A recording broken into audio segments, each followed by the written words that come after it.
We are into our third year here at Facepalm Studio.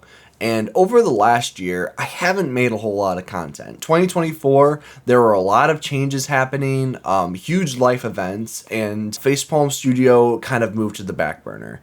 But over the last couple months, I've been working on improving and learning the YouTube process, as well as working on learning new methods and techniques to be able to record, edit, stream, that I want to start being able to share with you guys here at Facepalm Studio. This video is kind of a welcome back, even though I've already done kind of a welcome back in February of last year.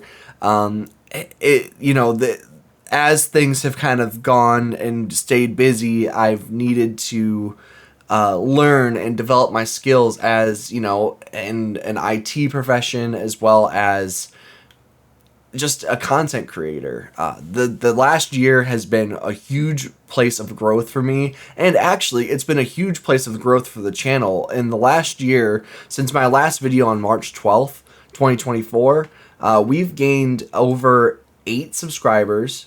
We're up to 71 views. I'm still getting views on some of the original content on this channel, including one of our first videos, which is super cool. I never expected Facepalm Studio to be getting so much content views, even when the channel's been basically dead for the last year.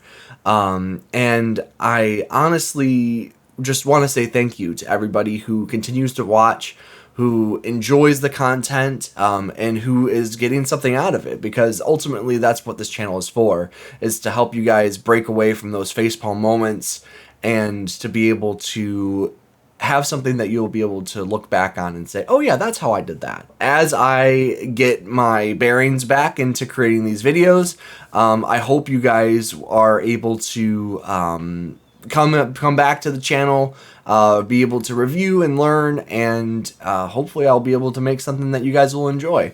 So until next time, guys, keep creating, save the pain from those facepalm moments, and I'll see you guys in the next video. Alrighty.